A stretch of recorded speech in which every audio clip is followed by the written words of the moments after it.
साबिक़ वज़ीर आज़म वो हमारे दरमियान मौजूद हैं। मैं आपसे गुजारिश करूँगा कि वो आपसे मुखातिब हों। मोहतरम हज़रात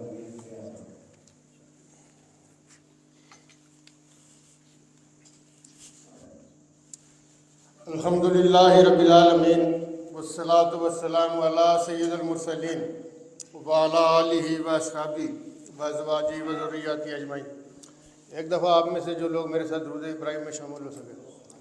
अल्लाहुम्मा सल्लि अला मुहम्मद व अला आलि मुहम्मद कमा सल्लैता अला इब्राहीम व अला आलि इब्राहीम इन्नका हमीदुम मजीद। अल्लाहुम्मा बारिक अला मुहम्मद व अला आलि मुहम्मद कमा बारकता अला इब्राहीम व अला आलि इब्राहीम इन्नका हमीदुम मजीद। आज की इस ऑल पार्टीज़ कॉन्फ्रेंस के मेज़बान अमीर जमात इस्लामी गिलगित व आज़ाद कश्मीर डॉक्टर मुश्ताक साहब, इंतहाई काबिल एहतराम वज़ीर आज़म आज़ाद हुकूमत रियासत जम्मू कश्मीर चौधरी अनवारुल हक साहब, साबिक़ वज़ीर आज़म सरदार अतीक अहमद खान साहब, सरदार याकूब खान साहब, चौधरी मोहम्मद यासीन साहब, सदर पाकिस्तान पीपल पार्टी जनाब शाह गुलाम कादर साहब, सदर पाकिस्तान मुस्लिम लीग नवाज़ सरदार हसन इब्राहिम साहब, मौलाना इम्तियाज़ सदीकी साहब, डॉक्टर महमूदुल हसन साहब, सरदार गुलाम मोहम्मद शफ़ी साहब, सरदार एजाज अफजल साहब, अब्दुल रशीद तराबी साहब, कर्नल वकार नूर साहब, फैसल राठौर साहब, पीर मदर सईद साहब, ताहिर अनवर साहब और जितने जुमला यहाँ पे हमायदीन कायदीन मौजूद हैं और हाज़रीन, अस्सलाम वालेकुम। डॉक्टर मुश्ताक साहब और उनकी जमात ने जो मौजू चुना, जिसकी सिलेक्शन के हवाले से वह इंतहाई अहमियत का हामिल है। जिस तरह मुझसे पहले जितने कायदीन ने इसके ऊपर गुज़ारिशात की अपने इरशादात में बताया, फ़लस्तीन का मामला इस वक्त तकरीबन 1 साल हो चला है कि फ़लस्तीन के ऊपर मुसलसल इसराइल की बमबारी जारी है और अब इसराइल उससे 2 कदम आगे बढ़ा है और उसने लबनान के ऊपर भी हमले शुरू कर दिए और कई हज़ार लबनानी भी शहीद हो चुके। फिर यमन के कुछ इलाकों में भी हमले किए गए। देखिए, बुनियादी तौर पे दुनिया ने 20 साल के इंतहाई कलील अरसा में 2 होलनाक अजीम जंगें देखी। 20 साल के इस मुख्तसर तरीन अरसे में जब 2 आलमी जंगें हुई, जंग अजीम अव्वल और जंग अजीम दोम, तो एक इदारे का वजूद सोचा गया कि उसका वजूद लाया जाए। वो अक़वाम मुत्तहिदा है। अक़वाम मुत्तहिदा का बुनियादी मकसद ये था कि दुनिया में जब भी इस्तिसाल होगा, माइट राइट का चक्कर होगा, तो एक ऐसा इदारा होना चाहिए जहाँ पे इस तरह के डिस्प्यूट्स का इज़ाला किया जा सके। लेकिन अक़वाम मुत्तहिदा कमज़ोर मुल्कों के लिए सिर्फ मेरी अभी सरदार अहमद सगीर साहब नज़र पड़ी, मैंने सोचा ये शायद बाहर के हो। तो जब भी इस्तिसाल होगा तो कमज़ोर मुल्कों का हो या ताकतवर मुल्कों का हो, कोई आगे आएगा और आगे इस जबर को, इस्तिसाल को ख़त्म करवाएगा। वो अक़वाम मुत्तहिदा होगी, सिक्योरिटी काउंसिल होगी। लेकिन आप ये देखें कि फ़लस्तीन का मामला हो, कश्मीर का मामला, अक़वाम मुत्तहिदा वो अपना किरदार अदा न कर सका जो उसको अदा करना चाहिए था। सिक्योरिटी काउंसिल के 5 मुस्तकिल मेंबरान जो ममालिक हैं, वो भी वो रोल अदा नहीं कर सके जो उनको करना चाहिए था। मुस्लिम उम्मा के वो 57 ममालिक भी वो अपना रोल अदा न कर सके जो उन्हें फ़लस्तीन के हवाले से और कश्मीर के हवाले से करना चाहिए था। तो इसराइल अपनी हठधर्मी पे डटा हुआ है। वो आए रोज़ बम्बार्डमेंट करता है, हज़ारों लोग शहीद होते हैं, लेकिन जो शोधा हैं उनके जज्बा ईमानी, उनके ख़ानदानों को उनको देख के ईमान ताज़ा होता है। पाकिस्तान ने अपना इंतहाई अहम रोल अदा किया है आलमी सतह पर, इस वक्त भी कर रहा है, और जहाँ पे गुंजाइश है मैं ये समझता हूँ कि उसमें भी पाकिस्तान आगे बढ़ के रोल अदा करेगा।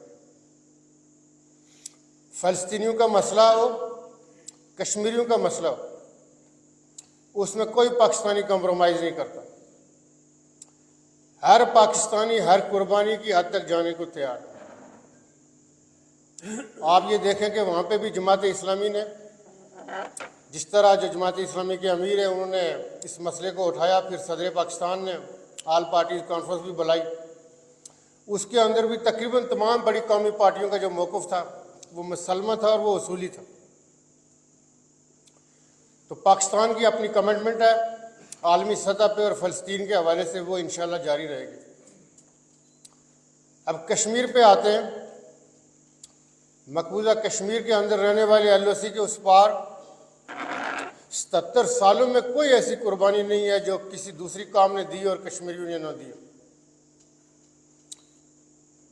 कश्मीरी हर वो कुर्बानी दे चुके हैं जो शायद ही किसी दूसरी कौम के हिस्से में आई हो या उसका तरका हो सकती। लेकिन इसके साथ हिंदुस्तान की मुँहज़ोरी और हठधर्मी का ये आलम है कि 5 अगस्त 2019 को कश्मीर का जुदागाना स्टेटस ख़त्म कर दिया। बुनियादी तौर पे जब हिंदुस्तान से अंग्रेज़ जा रहा था और हिंदुस्तान की आज़ादी का जो फार्मूला था वो ये था कि जो रियासतें हैं, जो तकरीबन उस वक्त 584 के करीब रियासतें थी, कि वो चाहे तो पाकिस्तान का हिस्सा बने तो चाहे तो हिंदुस्तान का हिस्सा बने। कश्मीर भी उनमें से एक रियासत थी। 19 जुलाई 1947 को गाजी मिल्लत अलैहि रहमा के घर पे कश्मीरियों ने यह फैसला किया था कि हम पाकिस्तान का हिस्सा बनेंगे, जिसके नतीजा में हम ये कहते हैं कि ये जो आज़ाद हुआ ये पाकिस्तान है, ये पाकिस्तान का हिस्सा है। हम पाकिस्तान हैं, हम इसलिए ये कह रहे हैं कि जी हम पाकिस्तान हैं, और जो आज़ाद होगा वो पाकिस्तान का हिस्सा बनेगा। दुनिया में जितने पावरफुल मुल्क हैं आप उनके साइज़ देखें। अमेरिका का आप देखें साइज़ देखें कितना है, रशिया का आप साइज़ देखें कितना है, आप चाइना का साइज़ देखें कितना है। 1964 में पाकिस्तानी सदर जनरल अयूब खान जब American airport John F Kennedy airport के ऊपर लैंड करते हैं, अमेरिका का सदर जनरल अयूब खान को रिसीव करने एयरपोर्ट आता है। उस वक्त चूँकि मशरक़ी और मगरबी पाकिस्तान इकट्ठे थे। जब मुल्क साइजेबल होते हैं तो उनकी पहचान होती है, दुनिया एहतराम की निगाह से देखती है, अहमियत भी देती है। ये जो छोटे छोटे राजवाड़े बनाने का कॉन्सेप्ट है ये दुनिया में नहीं चलता। हमारी जैसी जो तरक्की पजीर अक़वाम होती है उनको कोई शोशा छोड़ा जाता है, कोई नज़रियाती खलफशार दिया जाता है, लोग उसका आलाकार बन जाते हैं। आज़ाद कश्मीर के जो मारूजी हालात हैं उसमें दो चीज़ें मेरे अपने पहले से प्रोग्राम में था कि मैं चूँकि जनाब वज़ीर-ए-आज़म मौजूद है उनकी मौजूदगी में यहाँ पे रखेंगे उनके सामने, लेकिन वो पहले बयान कर ली और ये मैं समझता हूँ कि कहते हैं कि जी वो दिल को दिल से राह होती है, अच्छी आई तजावीज़ें। एक अब्दुल रशीद तराबी साहब ने बल्दियाती इलेक्शंस के हवाले से कहा, बल्दियाती इलेक्शंस में हमारे पास 4000 से ज़्यादा शायद नुमाइंदगान मौजूद होंगे, जिसे शायद हमें ऑन करने की ज़रूरत है, जिसे ऑनरशिप देने की ज़रूरत है। वो बड़ा बुनियादी रोल अदा कर सकते हैं। तो जनाब वज़ीर-ए-आज़म आपके ये तवज्जो के मुतकाज़ी हैं जो बल्दियाती नुमाइंदगान हैं, अगरचे आपने इस हवाले से कोई पॉजिटिव स्टेप उठाए भी हैं, लेकिन हम ये समझते हैं कि इसमें ज़्यादा आप स्टेप उठा सकते हैं और ये बल्दियाती नुमाइंदगान बड़ा बुनियादी रोल अदा कर सकते हैं। इसके साथ एक जनाब शाह गुलाम कादर साहब ने स्टूडेंट्स यूनियंस के हवाले से, इस पर भी मैं बात करना चाह रहा था। ये भी तामीरी और सियासी एक्टिविटीज़ के हवाले से ये बड़ा बुनियादी रोल अदा कर सकते हैं कि स्टूडेंट्स यूनियंस को सियासी बुनियादों पे इजाज़त दी जाए कि वो हिस्सा ले सके सियासी सरगर्मियों में। इसके साथ जो आज़ाद कश्मीर के अंदर जो नज़रियाती और फ़िक्री तखरीबकारी या खलफशार डाला जा रहा है, जो कि हम इस गाजियों, शोधा और मुजाहिदों की इस धरती के ऊपर बैठ के जो बात कर रहे हैं, वो कश्मीर के किसी भी कोने में हो, किसी भी डिवीज़न में हो, किसी भी तहसील में हो, ये हमारा दुश्मन ये कर रहा है। कौमों को, अक़वाम को कमज़ोर करने के लिए इस तरह की तखरीबकारी की जाती है और वो तखरीबकारी करने में कामयाब हो रहा है और आगे बढ़ रहा है। और उसमें चूँकि तमाम हमारी कौमी पार्टियों के इंतहाई काबिल एहतराम कायदीन बैठे हुए हैं, मैं इनकी मौजूदगी का फ़ायदा उठाते हुए ये कहूँगा कि हमारा सियासी कारकुन किसी भी जमात का हो, वो इररिलेवेंट हुआ है। हमें उसको मोबिलाइज करना है, उसको आगे करना है। चूँकि मैंने कई अपने माफी ज़मीर में ये गुजारिश की कि जो सियासी कारकुन होता है, वो पीपल्स पार्टी का हो, वो जमात इस्लामी का हो, वो JUI का हो, वो किसी भी पार्टी का हो, वो चेहरा होता है माशरे का, उससे माशरा पहचाना जाता है। अब अगर हम उसको इररिलेवेंट कर देंगे तो जो सियासत से जिनका लेना देना नहीं है वो आके लीड करेंगे।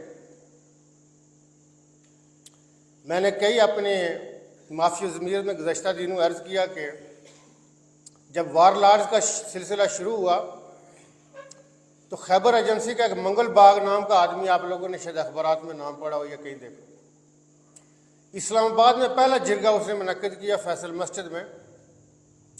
उसने कहा कि जी कोई खानगी इशू था, कोई इस किस्म का मसला था, जिसमें उसने पहला जिरगा किया, फिर उससे 2-3 जिरगे और करवाए गए। हमारे कौमी इदारे अलर्ट हुए कि भाई ये क्या हो रहा है। फैसल मस्जिद में खैबर एजेंसी से उठने वाला वार लॉर्ड मंगल बाग आके लोगों के तस्वीर करने शुरू हो गया। ये क्या है? सियासी क़यादतें, सियासी क़यादतों का ही काम है, वही जिम्मेदार होती हैं सियासी फैसले करने के। तो ये मैंने गुज़श्ता कई दफ़ों ये बात कही कि वज़ीर आज़म को इसमें अकेला न छोड़ा जा सकता है, न किसी बात के लिए जिम्मेदार ठहराया जा सकता है।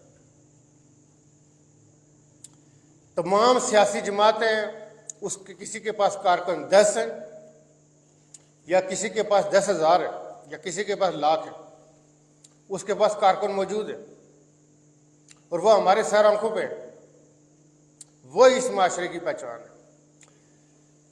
इस बेस कैंप के किरदार को इसलिए असर तश्कील देने की ज़रूरत है, जब ये बेस कैंप होगा तो गुलाम मोहम्मद सफ़ी साहब जैसे जितने कायदीन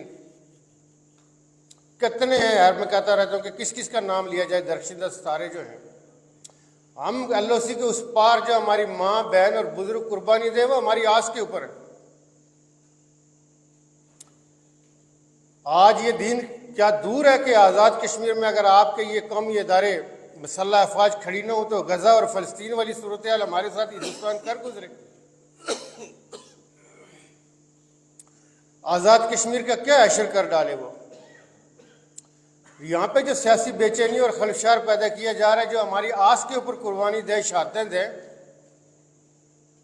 एक बुरहान वानी शहीद हो तो माएँ लाइनें लगा दे बुरहान वानी के नाम पे नाम रखने के लिए, वो हमारी आस के ऊपर कुर्बानी दे रहे। उनकी कुर्बानी तब रायगा में होगी, रायगा नहीं जाएगी जब इस आज़ाद कश्मीर के अंदर इस्तेकाम होगा। फिक्री नजरियाती तौर पे हम पॉजिटिव डगर पे सोचेंगे। जब पॉजिटिव डगर के ऊपर सोचेंगे तो आज़ाद कश्मीर की तामीर और तरक्की भी है। ये भी कायदीन में से किसी एक ने कहा आज़ाद कश्मीर की तरक्की के हवाले से बिल्कुल कि आज़ाद कश्मीर की तामीर और तरक्की को अगर 1948 में हम आज़ाद हुए थे उस वक्त से लेके अब तक दे मिसाली है, गुंजाइश हर चीज़ में मौजूद होती है, हम आगे बढ़ रहे हैं। लेकिन यह कि आज़ाद कश्मीर में कुछ नहीं हुआ, ये ज़्यादती होगी। इस हवाले से मैं ये समझता हूँ कि तमाम पार्टियों को अपने कारकुन को ऑनरशिप के साथ मोबिलाइज करना होगा। हम पाकिस्तानियत पर यकीन रखते हैं। मैं हमेशा ये कहता रहता हूँ कि जी हमारे सियासी ईमान का हिस्सा, इसलिए हम कहते हैं कि हम पाकिस्तान हैं। एक कमज़ोर पाकिस्तान, मुख्तलिफ मसाइल में उलझा हुआ पाकिस्तान, न कश्मीरियों की आज़ादी का ज़ामन हो सकता है, न इस आज़ाद कश्मीर की सलामती का ज़ामन हो सकता है। आप देख रहे हैं कि इसराइल क्या कह रहा है, क्या कर रहा है, और हिंदुस्तान का और इसराइल का आज का गठजोड़ नहीं है। एक गुलाम मोहम्मद सफ़ी साहब कह रहे थे कि जिसे तवक्को रखे, आप देखें कि वो शायद हम किसी दूसरी बड़ी मतलब रियासत की तरफ इशारा कर रहे थे, लेकिन हिंदुस्तान के इताद जो है इसराइल के साथ भी है।